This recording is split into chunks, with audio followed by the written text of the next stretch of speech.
Hello, today we're looking at whether an injury-stricken Forest have enough depth to hold on to their Champions League place. Plus for Mansfield, just 2 wins in 19 and the 50-point target set by manager Nigel Clough still isn't reached. And Notts County slip again in League 2 as 5 of their promotion rivals win. I'm Mark Shardlow and welcome along to Team Talk.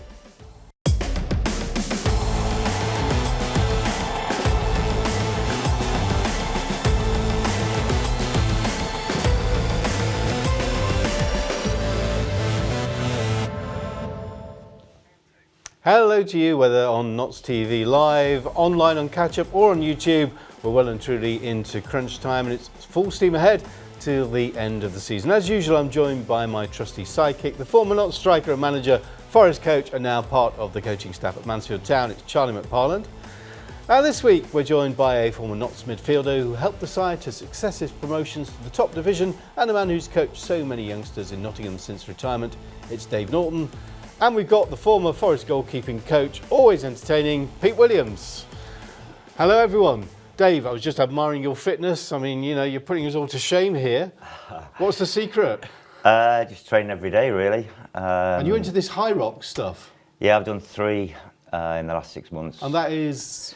It's basically fitness. Well, it's a challenge where you do 8,000 metre run divided into 1,000 metres. You do 8 of them, and in between you do a discipline. The first one I did with my daughter, Brooklyn, in October in Poland, and we did it in 1 hour, 26 minutes, which was absolutely incredible. It's a real challenge, but you've got to set yourself challenges. Yeah. Charlie, what do you reckon? No, Are you gonna? No, thank you. Stick to the golf course. You don't get injured there. Listen, I'd have probably been safer doing what Dave was doing. Maybe I've not slapped my quadricep, but no, not for me. Brilliant. Not at my stage. And Pete, seen Forest at the moment and the way they're flying? Yeah. It's obviously I'm still living in North Wales. I'm trying to find a way out. Working on it every day, really. I'm really pleased that they're doing so well. I think obviously it's surprised quite a few people, and hopefully, you know, they can build on again next season, and let's see if they can get into. And as a goalkeeping coach, you must be so impressed with how Matt Sells has performed. Yeah, he's been a good signing for them, without a shadow of a doubt. And obviously that's where the spine starts, isn't it? The goalkeeper. Yeah. You know, centre half, then centre forward, which is what Charlie did. Apparently. Right. Okay. Right, I'm going to call that a halt before we get Charlie into trouble. Right, let's start with Nottingham Forest then this evening, who took a hit in their fight for European football when they were beaten by Aston Villa on Saturday. The Reds went 2-0 down within the first 15 minutes. Jota Silva pulled one back in the second half, but it wasn't enough to secure anything from the match. Speaking afterwards, head coach Nuno Espirito Santo said it was a matter of moving on and focusing on the next game, even though their second half performance was better than the first. I think the second half was much better than the first one. First one we started not so good. We started bad. We can see it and it becomes much harder. Change of attitude and for the second half, which was much improved. During this season, always try and being able to have routines and complicities, which helps. But not because I think we were sloppy. We lose duels, second balls were not there. The distances, the gaps that we can see to Villa was hard. We put it right in the second half. Let's try now to go from here against Everton. Not the first half cannot be a reference for us. A lot of things that we didn't do well. So let's regroup this weekend. I think the striking thing about the game, Charlie, to me, was that Forest have been so good with injuries this season. They've not really been affected by too many long-term injuries.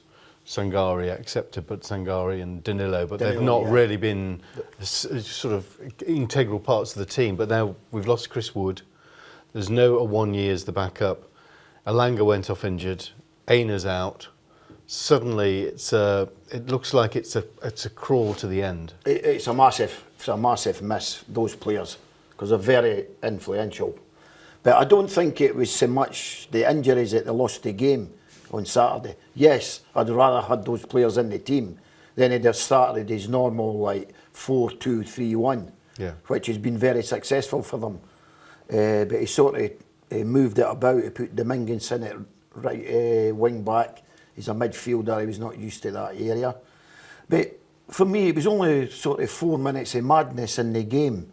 It cost them 2 goals. And Nuno will look at the goals and say, they really could have been avoided. Yeah, Villa dominated probably the first half, but Forest did have a couple of chances the first half as well. So really, you're 2-0 down, and you're going to come out the second half and do better. It's an old cliche.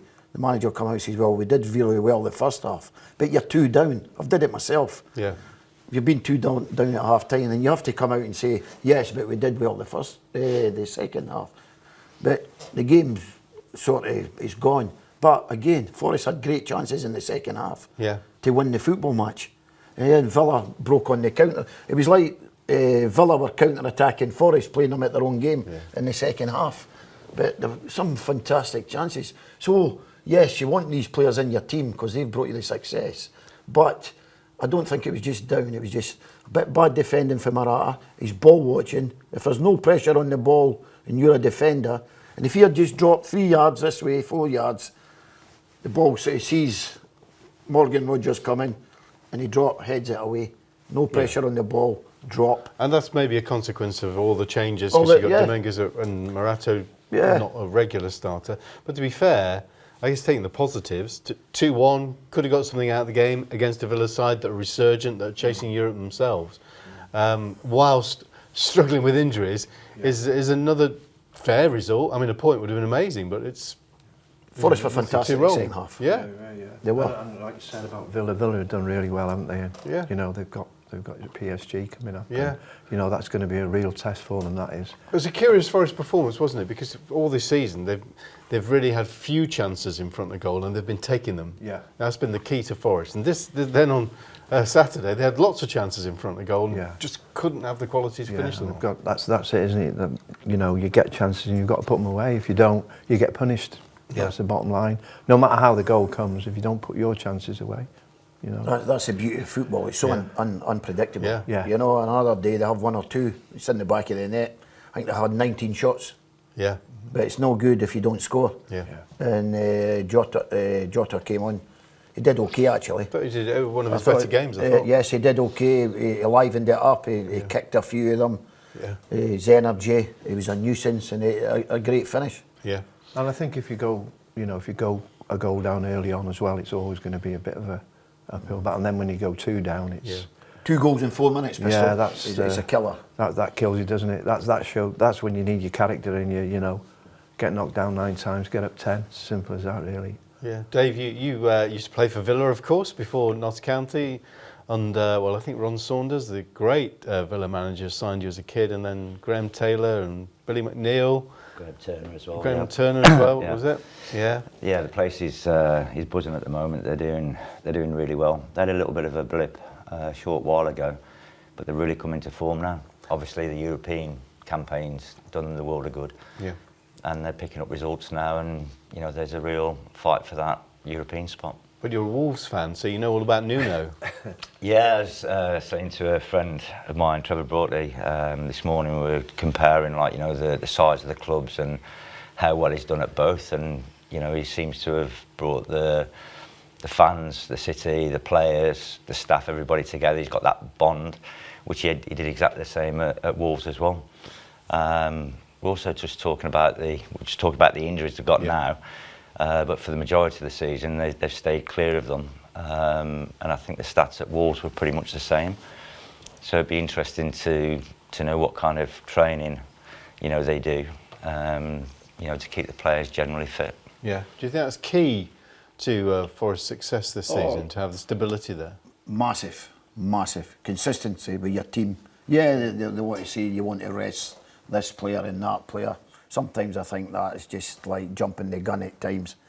But if you've got a settled team, especially your back four, if you've got a settled team, and it's like every week you could probably call the Forest team what it was going to be every week without the injuries.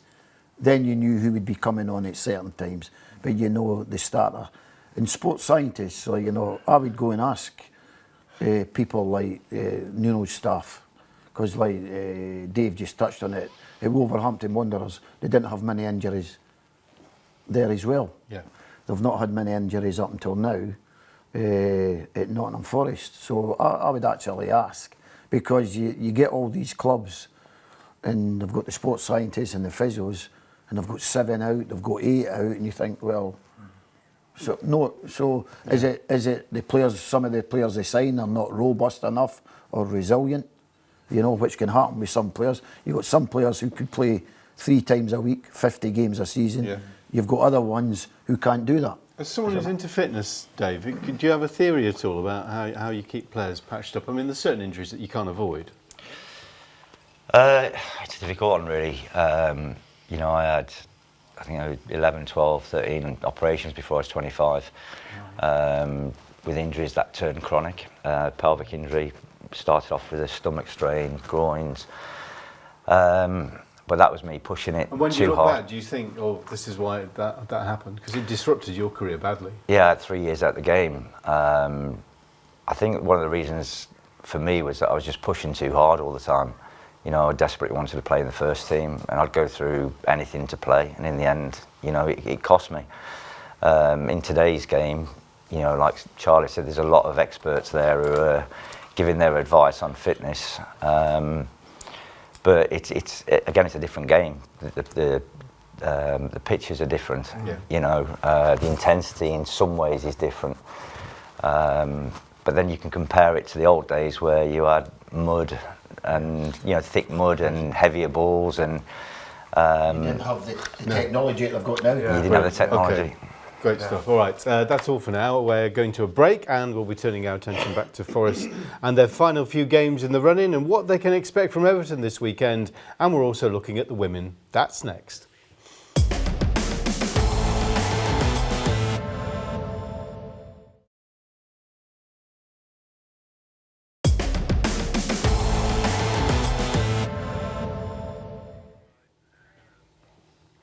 Hello and welcome back to Team Talk with myself, Mark Shardlow, joined as usual by Charlie McParland, and today we've got former Forest goalkeeping coach Pete Williams and former Notts midfielder Dave Norton.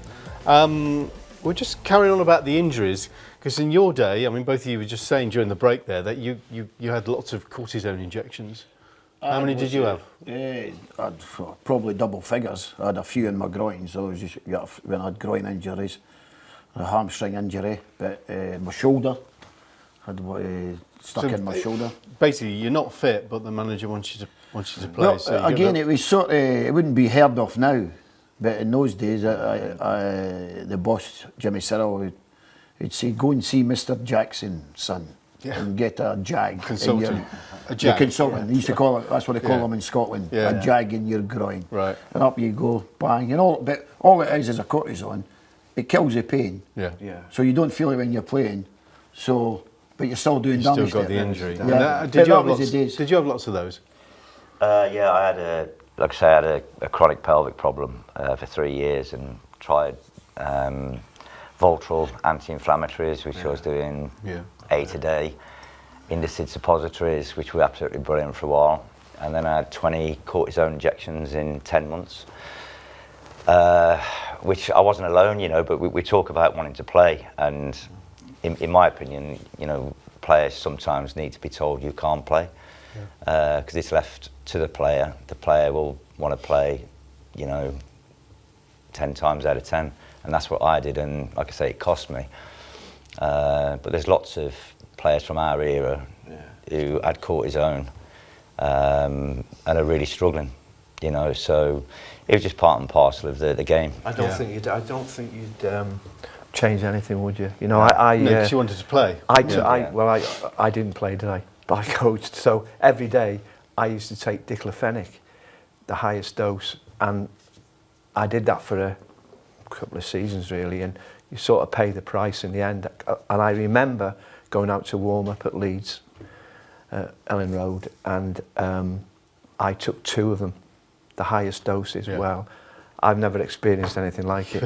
I've never taken other drugs, but you know, honest to God, it was unbelievable. Right. It was just like I was floating, and best woman. All right, well, we're not going to endorse that, Pete. Instead, we're going to look at the table and see how the Premier League is looking after the weekend, with Liverpool losing and Arsenal dropping points. There we go. It's it wasn't a bad weekend for Forest in some respects, the way the results went. But you can see Chelsea edging closer. Newcastle, if they've got the game in the hand and they win it, point away. Man City, not convincing, 5 points behind. But if we're assuming 5 make the Champions League, how are you reading that, Charlie? Well, it's in Nottingham Forest's hands, so that's a good thing. It's not, and they've still got a bit of breathing space. Really unfortunate about the game on Saturday, because I know it's gone, it's all ifs and buts, but even if they had taken a point from that game or won that game, I'm thinking they are certainties. Yeah. But at the minute, you're still a wee bit, another big game Saturday.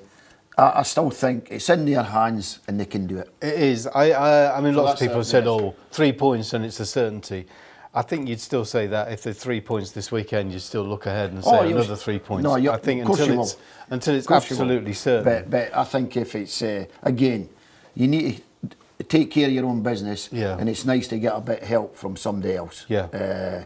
And they've still to play Chelsea in the last game of the season, so that could be a real biggie. But take every game as it comes, the old cliche. Deal with the game on Saturday against Everton. Yeah. But listen, who would be thinking that we are sitting here talking about Nottingham Forest, third in the Premier League, going for Champions League, and in the semi-final of the FA Cup? Yeah. It's like it's a dream. Yeah. How do you? I think that obviously they've got Everton and Moyes done a fantastic job there. You can't believe the job that he's done actually. I think that's going to be a really difficult game for them. Where a few months ago you'd be wanting Everton to come. Yeah. But I think it's going to be a different story this time. I think that's going to be, I can see that being a draw, in all honesty.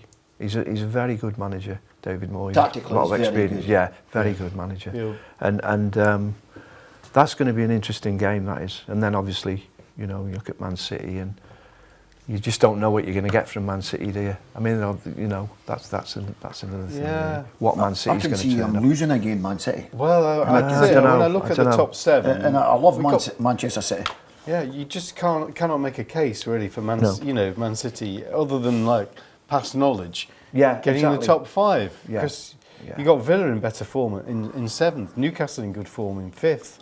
Newcastle are the ones, they're flying. Yeah. I think you've got Villa and Newcastle, who I think are more of a threat.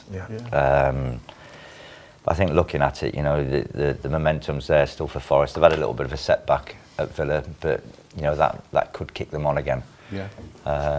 It will be a difficult game against Everton, but I just think the way Forest have been playing, and also that result on Saturday, I think it will. Is there any news on injuries? Well, I think he keeps it close to his chest. And you can see the games that are coming up there as well. Everton and then the Spurs are away. I think that's a good run in.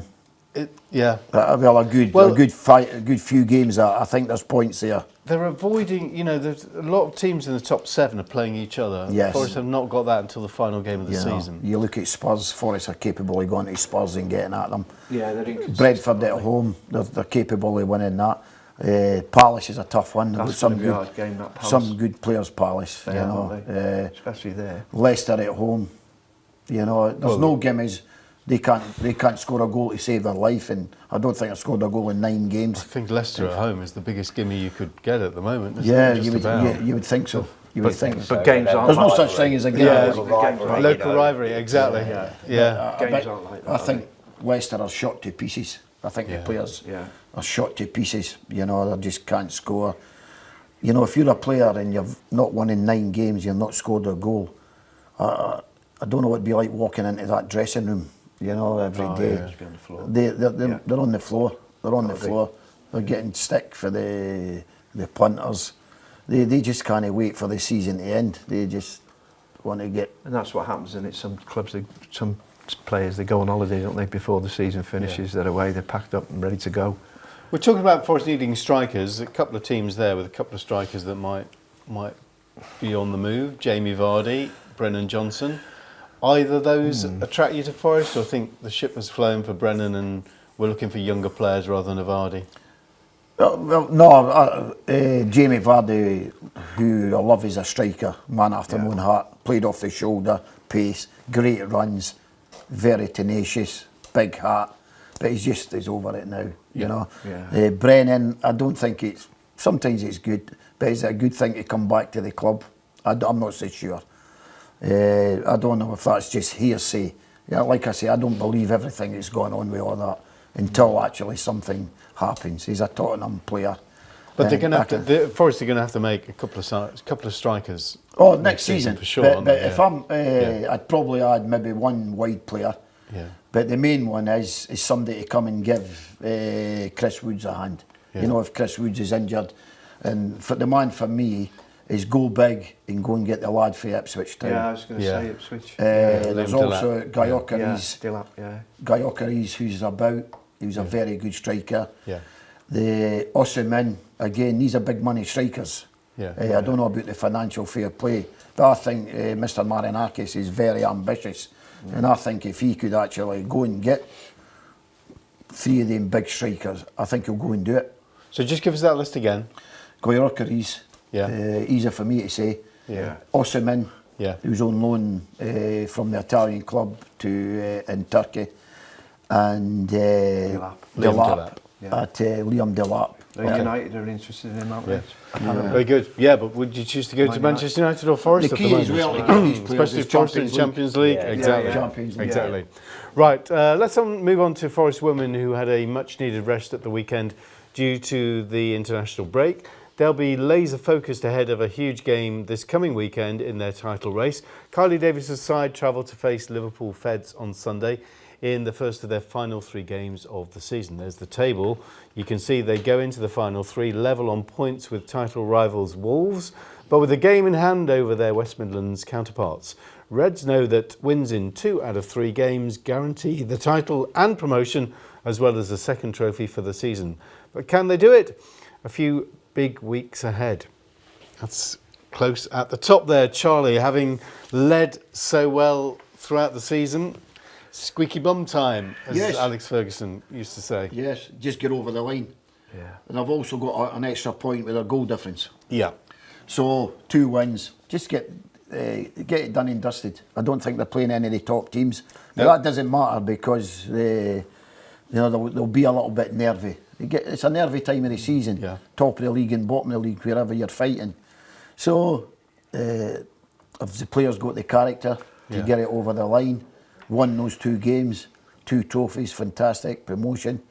So they can do it. Well, these are the fixtures, Charlie, that's left. Liverpool Feds probably looks to be the hardest game on paper. Stourbridge right at the bottom.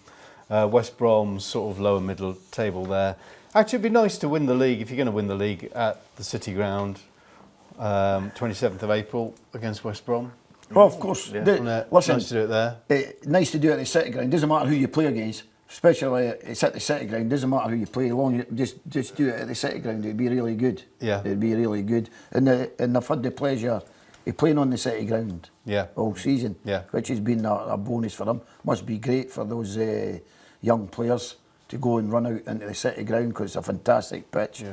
It's a fantastic arena. So make sure you win the league. Very good. And as you said, you met Carly Davis the other week, and the message to the team from you would be just carry on as you've been doing all season. That's all for now. After the break, we'll be talking Notts County and why they seem unable to build a proper run of form as they head into the final few games of the season and a push for the playoffs or automatic. That's coming up next.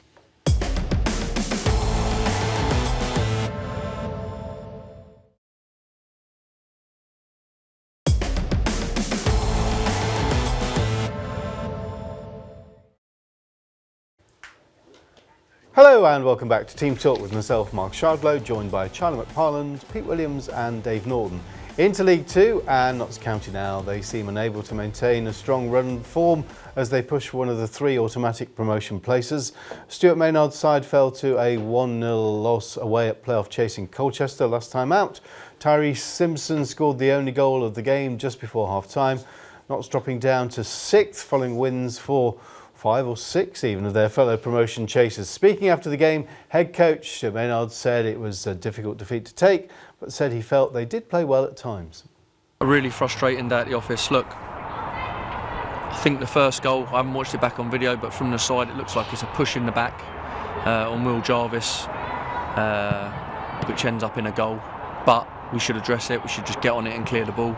We know we're playing on a difficult pitch where the ball's going to bounce up high and change direction in different ways, so we have to just address it, our lines, and get on the end of it.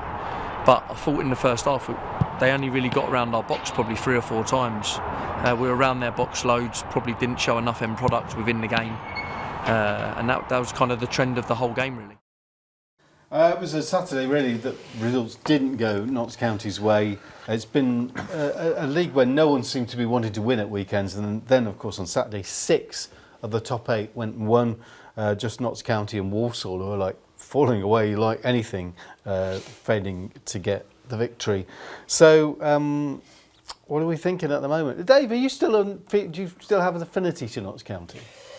Yeah, always. Every club I've played for, I keep an eye on the results.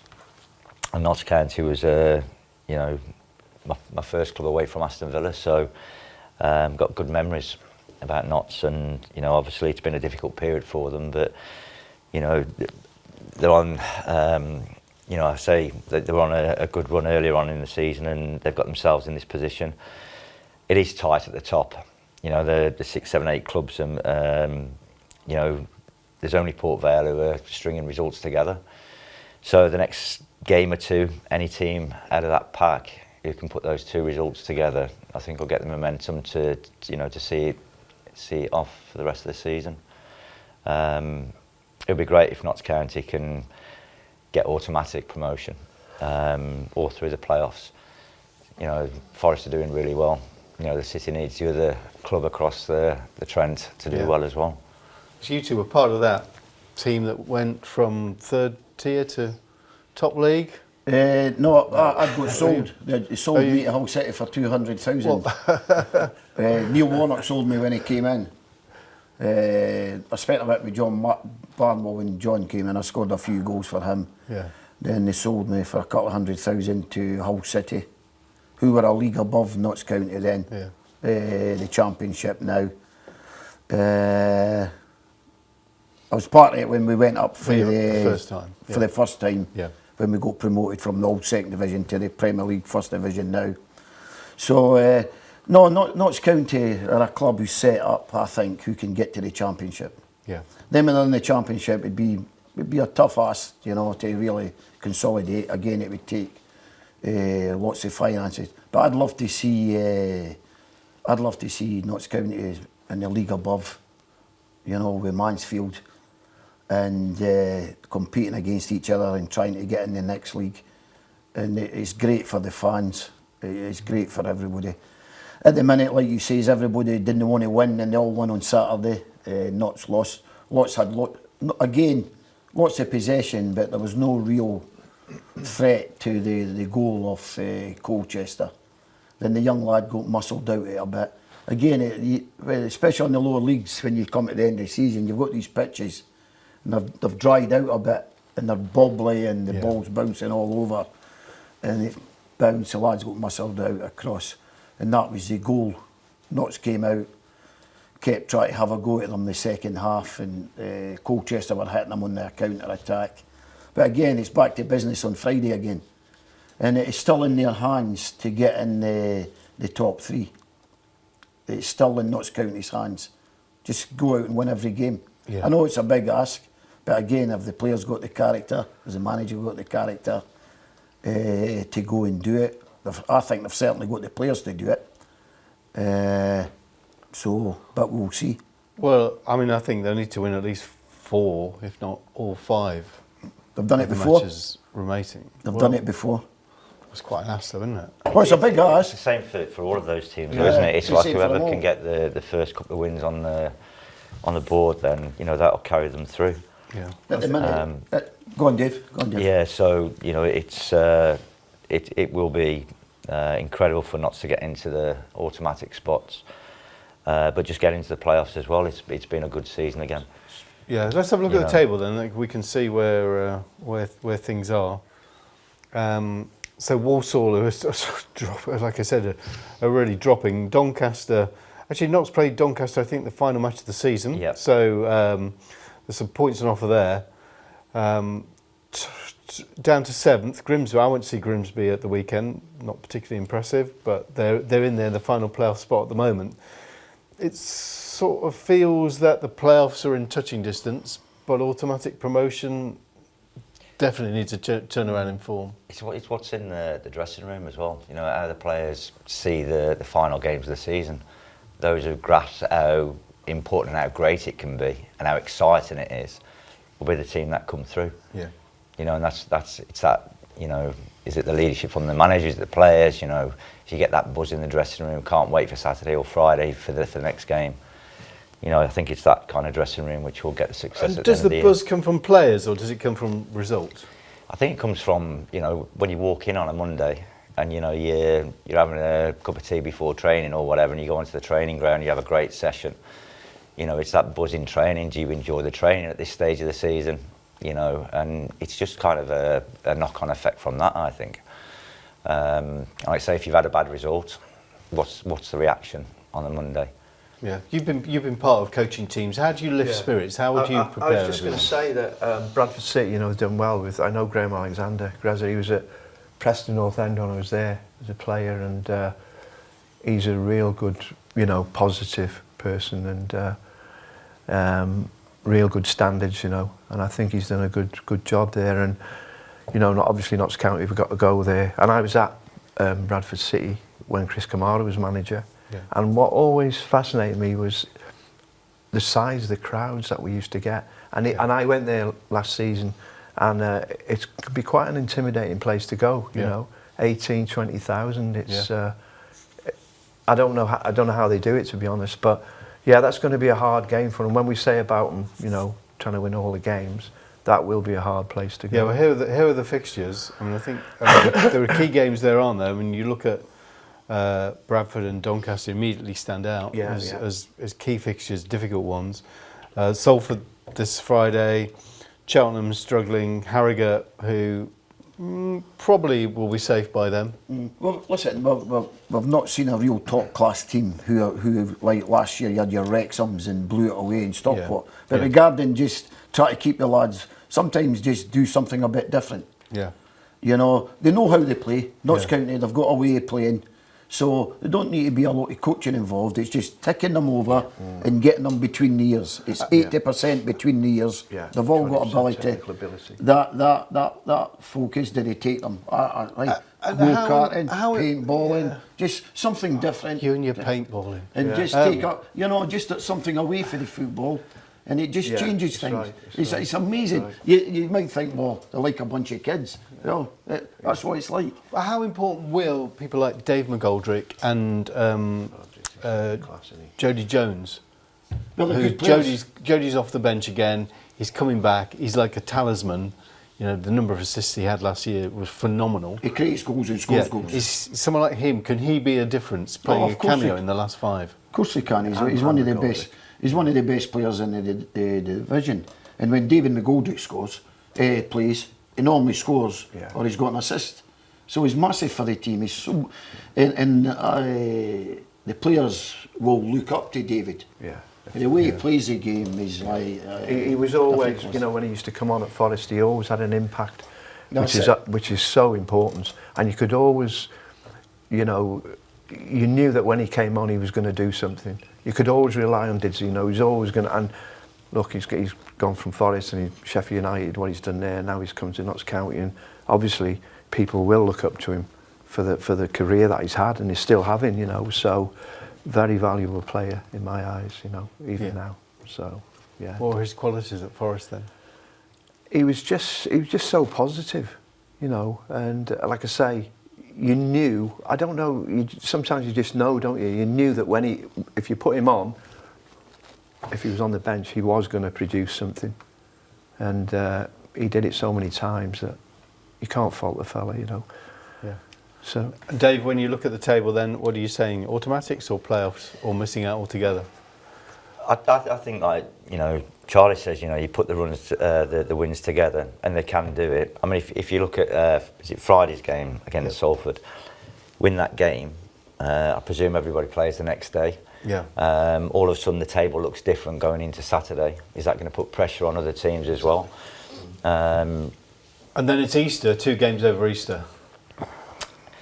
Listen, this stage of the season is the most exciting for a footballer if you're in that top batch of clubs who are chasing promotion. And like I said, it's what's in the dressing room. What's the feeling like? Are they looking forward to going in? Are they looking forward to the games? The Bradford game is going to be a difficult game. Yeah. They're having packed houses, I believe. They've got they've lowered the prices, but it doesn't matter how they do it if they've got the support in there. But from Notts County's point of view, if they've got the results leading up to it, if it's going to be a full house, how often do you get to play in a full house at that level of football? It's exciting. They can embrace the situation and go and get a result there. Dave, brilliant. I don't think you gave me an answer, but it was a good answer anyway. Right, after the break, we're turning our attention to Mansfield Town. What do their recent defeats mean as they try to secure the League One spot? Lots to digest there, plus we've got your weekend predictions coming up next.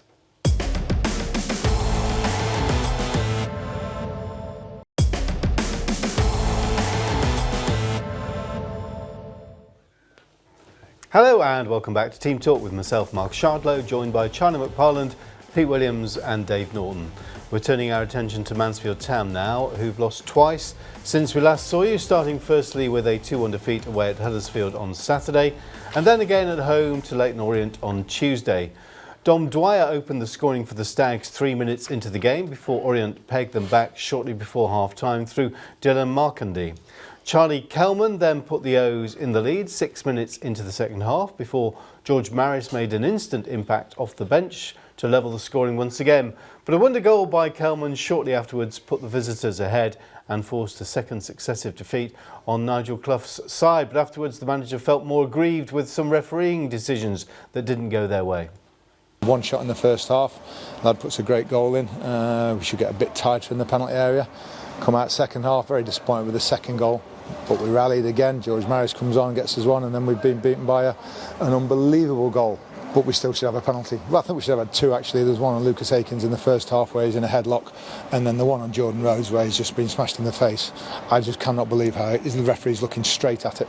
Just those things. Certainly the goal that the lad put in for the third goal is incredible.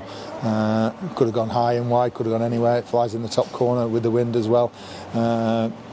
And then we're just looking for a little break or just a fair decision to be given, that's all, in the penalty area, either one of them, and I think we get something from the game. 3 defeats in a row now, 2 wins in 19. It's still tight for the Stags, isn't it? They need one more win, but it's really tough getting it. They went up to Huddersfield on Saturday. They've had 2 great chances to go ahead, don't take the chances, then Huddersfield go ahead. Again, you have to. It's difficult. It's ruthless taking your chances. Yeah. Then defend the leads when you get them. Last night they went ahead. Then could have gone 2. Aaron Lewis hit the underside of the bar. Great strike for Aaron Lewis. Sits the underside of the bar. Yeah. Then they got a goal where the ball's been played up to Dom, and he's went to hold it up. Lads came through the back of him. I've seen the free kicks given. Bam, go and score. They get back in the game. They're never out the games. Same with the Charlton one. Well in the game. They get back in it with George. Then the lad bends a ridiculous goal in the top corner. Yeah. It's just everybody's down there fighting for their lives, and just try to get that win-win. One win will take it to 50 points and be enough. Do you think so? Yeah, I think so. I do. Honestly think so. Yeah. Again, all the teams are a bit twitchy down there, a wee bit nervy. Yeah. So just getting over that line for Nigel, then everybody can relax. Yeah. Let's have a look at the table here, and you can see Burton are in the bottom, or the sort of leading relegation spot at the moment. Mansfield don't have a game this weekend. It's a little bit closer, doesn't it, if Burton win that game in hand? But I guess what you would say is that Mansfield have got the points on the board, isn't it? Yeah. Yeah, the other team's got to win the games, haven't they? Yeah. And if we're looking at the top of the table with Notts about trying to put some wins together, there's a lot more pressure at the bottom. you know, maybe that one win, that if they get that one win, that should be enough. Yeah. Bristol Rovers, they've lost five in a row, so that, you know, I guess although they're only sort of 5 points behind Stags, 6 with goal difference, if they've lost 5 in a row, it needs a real change in fortunes, doesn't it, at the end of the season? Again, listen, when you keep losing games, your confidence keeps going lower and lower every week, and they'll be thinking, well, where are we going to get a win? And if you've lost 5 in a row, it's very difficult to see teams turning it round and even going in a run of winning 3 or 4 in a row. And don't get me wrong, it happens. But you look at Burton at the minute, they're the ones behind. Burton will be looking at Bristol Rovers, and they'll be saying they're the ones we have to catch. Yeah. So again, try and take care of your own business. And Mansfield are never out of games. There's only been 2 or 3, maybe 4 games at the most that Mansfield have been totally out, you know. But again, it's when you get the lead, how can we hold on to the lead? And that's the difficult thing. And they always claw themselves back into it when they go behind. Yeah. Then again, when you it's a hard thing to do. When you claw yourself back into 2-2 or 1-1 or you get ahead, it's how do we hold that when you're a wee bit down the bottom and you're fighting for your lives, and how do you hold on to that draw or that win?